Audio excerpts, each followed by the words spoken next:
పోలీసులే ముఠాగా ఏర్పడి నేరాల బాట పట్టి ఇప్పుడు జైలుకి వెళ్ళినటువంటి సంఘటన ఇది. బెట్టింగ్ వ్యసనం పోలీసు అధికారి నేరాల బాట పట్టించింది. జల్సాలకు అలవాటు పడ్డ మరో పోలీసు సైతం అతనితో జతకట్టి మరో ఇద్దరితో ముఠాగా ఏర్పడ్డారు. చిరు వ్యాపారాలను బెదిరించి సరుకులు ఎత్తుకెళ్లడం చేసేవాళ్ళు. హైదరాబాద్ మియాపూర్ ఠాణా పరిధిలో గత నెల 7న జరిగిన చోరీ కేసుకు సంబంధించిన మాదాపూర్ డీసీపీ వినీత్ ఆదేశాలతో మియాపూర్, కొల్లూరు పోలీసులు సంయుక్తంగా దర్యాప్తు చేపట్టడం వ్యవహారం వెలుగు చూసింది.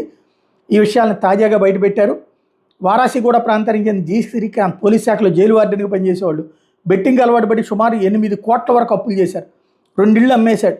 గట్కేసర్లో ఉండే ఏపీ ప్రత్యేక పోలీసు విభాగంలో కానిస్టేబుల్గా పనిచేస్తున్న అమర్నాథ్తో శ్రీకాంత్కి పరిచయం ఏర్పడింది. అమర్నాథ్ కూడా వ్యసనాలకు బానిసై చాలా చోట్ల అప్పులు చేశాడు.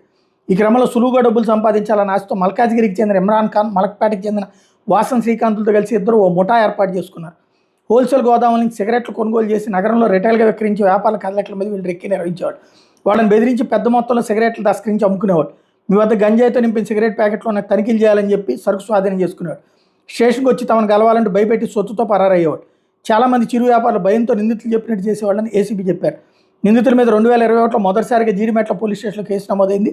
ఏడాది ఫిబ్రవరికి ఇప్పటివరకు ముఠా ఆల్వాల్, సైఫాబాద్, మియాపూర్లో 4 చోట్ల నేరాలకు పాల్పడిందని 4 నిందితులను అరెస్ట్ చేసినట్టు చెప్పారు.